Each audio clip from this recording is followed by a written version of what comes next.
So yan, magandang gabi mga ka-event. At bigyan lamang natin ng thoughts itong nabasa natin dito sa group, which is problema na naman to. Bigyan natin yung sa sarili nating opinion by experience. Ito yung sabi niya. Hello, I just discovered na nagkaroon pala ng problema ang coordinator ko. Meron pala mga supplier na binayad na sa kanila ng bride pero di nila binayad sa supplier. So hindi dumating sa event ang ibang suppliers. Meron din sila na decor pero hindi nakuha yung pinag-agrihan nila na decor. How do I deal with this po? May iba na nagsasabi na refund lahat. I know hindi na nila kaya refund. 5K nga na balance sa supplier, di nila mabigay. Pahel po, 5 months away na lang, wedding na namin. So, the problem is coordinator. So, sa pagkakaintindi natin dito, nakakuha siya ng coordinator na dun sa mga last na event niya ay sumablay siya sa mga supplier. May hindi nabayaran. So, na-discover niya yun at maaring nag-aalala si client na baka maloko din siya o pumalpak din siya dun sa kanyang event. Sabi ko na dun sa mga nauna kong video na napakahalaga ng kredibilidad ng coordinator.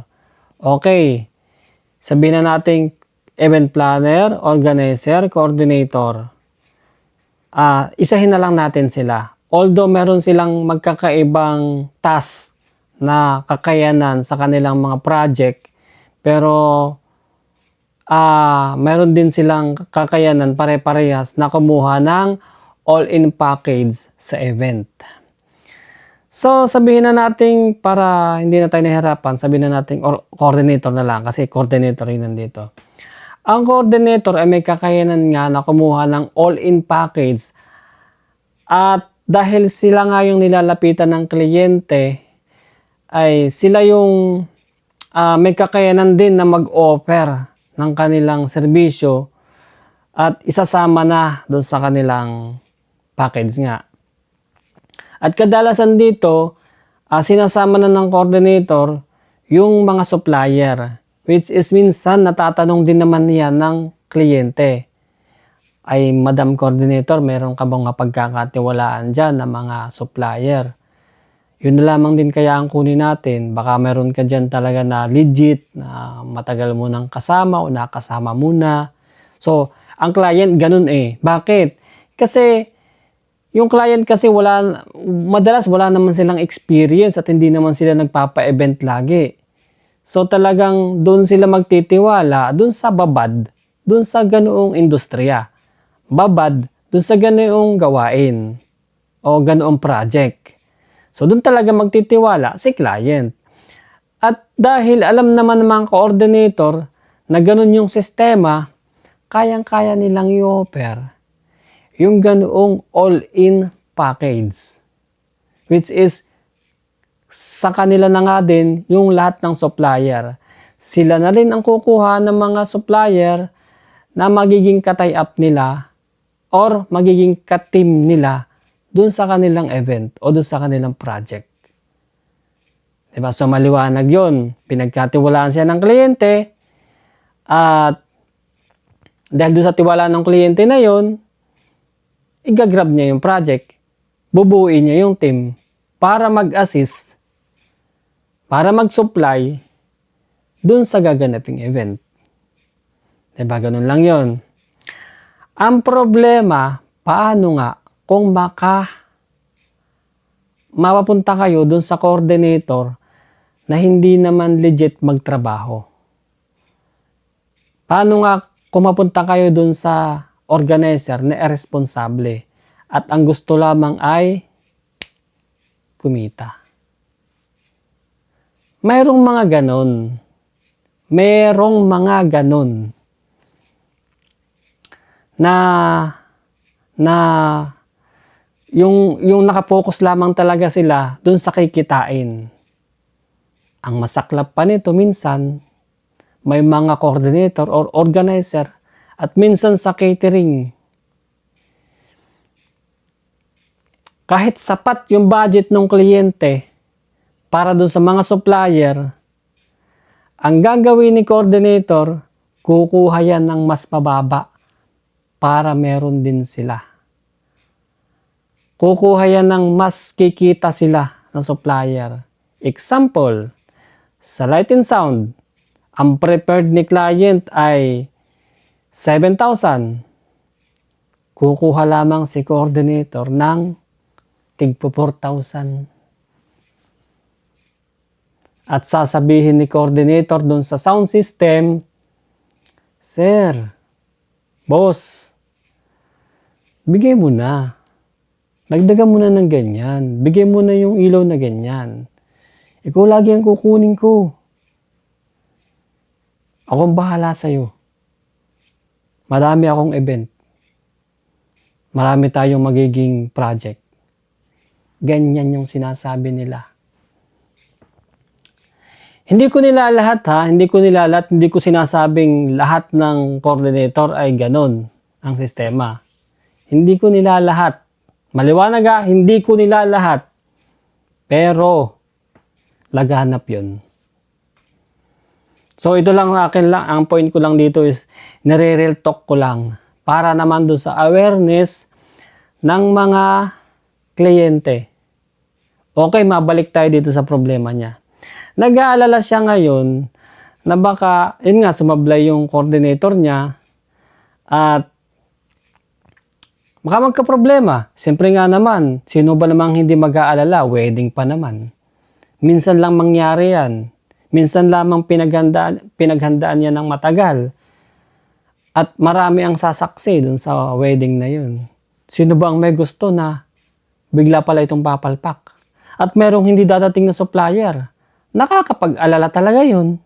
Sinong hindi mag-aalala no? Nung na-discover ko, halimbawa, ang napinagkatiwalaan kong coordinator ay may past na hindi magandang record doon sa mga na nangyaring event niya dati. Paano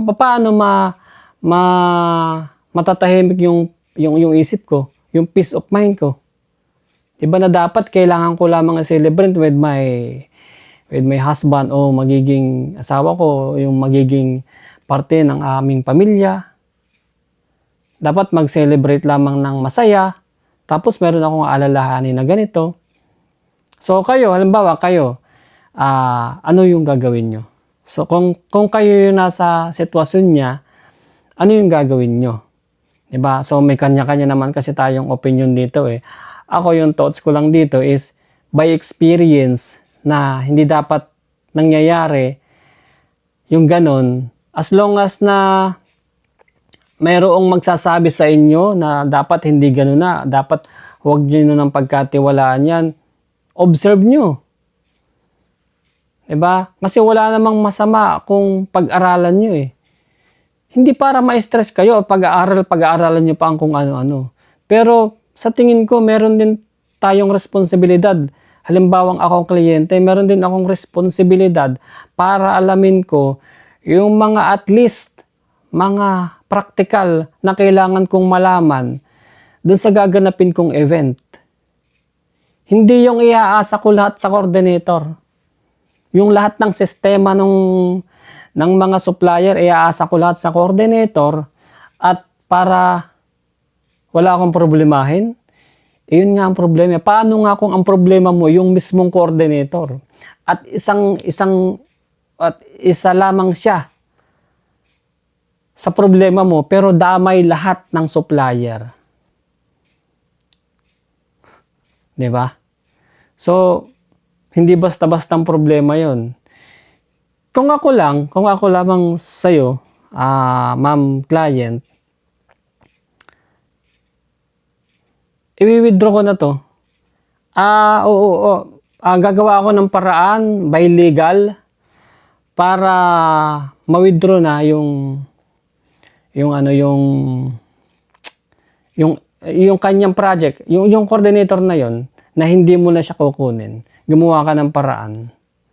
Yun yung opinion ko ha. Kasi sabihin na natin may malolos ka doon. Sabihin na natin hindi mapapabigay lahat yung down payment mo. Sabihin na natin ganun. Pero magtitiwala ka ba sa ganun?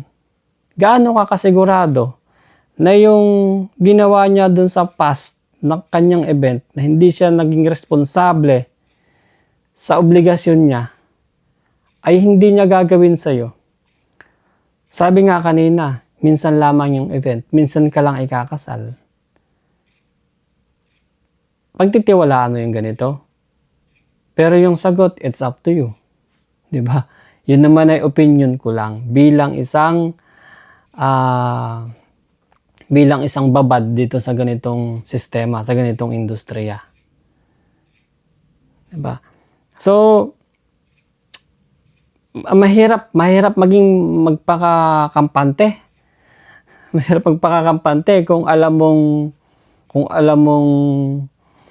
may ginawa na siyang ganon, tapos kakampante mo yung isip mo. Ano yun, lulukoy mo yung sarili mo na hindi ako lulukoy nito. Hindi ako dadayain nito. Hindi magluluko yung mga dadaanin ko sa dasal. Ganon lang. Maayos na yung utak nun. Hindi ka sure. So yan. Ayun, yung sana nakatulong kahit paano yung nasabi natin. Ito naman ay real talk lang. Wala akong pinatatamaan o binabangga dito kay coordinator ka, kay organizer, event planner, or catering. Basta sa mga nag-all-in package na pinagkakatiwalaan kayo ng kliyente nyo, huwag nyong gaguhin. Huwag ninyong dayain. Huwag ninyong masyadong huwag masyadong buwaya. 'Di ba? Sa bagay, ganun ba talaga yung Pilipino? Ganun ba talaga? Yung hindi nawawala sa kanila yung papaanong kapag sila nakakuha ng ganung project, hindi naman ghost project. Hindi naman sa ghost project. Kumbaga gusto nila talaga makakakupit sila. Di ba? So anyway, wag na natin ilayo yung topic Basta nasa sa inyo na lamang 'yan kung gusto ninyong bumakas ng mas malaki o maliit or wala. Nasa sa inyo 'yan. Konsensya na rin 'yun kung ano ba yung goal nyo sa buhay nyo, di ba? So para sa akin lang, sa mga kliyente na nag-all-in package, tandaan, mas importante pa rin yung at least meron kayong knowledge o meron kayong kaunting kaalaman doon sa mga practical na kailangan nyong malaman kung paano tumatakbo yung all-in package. Kailangan maging transparent sa inyo kung ano yung ino-offer sa inyo. At the same time, makukuha nyo rin sa ibang opinion yung katulad ng sinasabi nung coordinator mo. Makakakuha ka ng second o third o fourth opinion sa ibang ka-industriya. Diba? Wala namang masama doon. Mag-inquire ka, magtanong ka doon sa mga babad sa ganitong trabaho. Magtanong ka. Walang problema. Kahit nga sa akin, magtanong ka . At kung ano naman yung maitutulong ko by experience, may itulong natin kahit ba naman yan ay opinion lang, di ba? So yun, ikaw na po yung bahala dun sa kung ano yung decision mo at sana maging maayos yung okasyon mo, yung event mo. Sana hindi matulad dun sa mga naging past na event nung coordinator na kukunin mo. Kung kukunin mo ba yan o hindi na, kung maghahanap ka pa ng iba. Pero mas lamang pa rin sa akin kung gawan mo ng paraan para makakuha ka ng mabawi mo yung down payment at makakuha ka ng ibang trusted na coordinator. Madaming pagkakatiwalaan. Marami pa dyan. At naniniwala ako na marami ding mabubuting loob na mga coordinator. Yun talagang passionate sila sa trabaho nila, dedicated. At the same time, yung nakafocus sila sa trabaho nila. Ayun. So, maraming salamat mga ka-event at gabi na ako lamang ay humabol ng content at hindi pa naman ako inaantok. Kaya, ayun, sinut natin ng konti itong ating ay concern ng isang naghahanap ng kasagutan sa kanyang katanungan. Ayun, maraming salamat mga ka-event at God bless. Good night.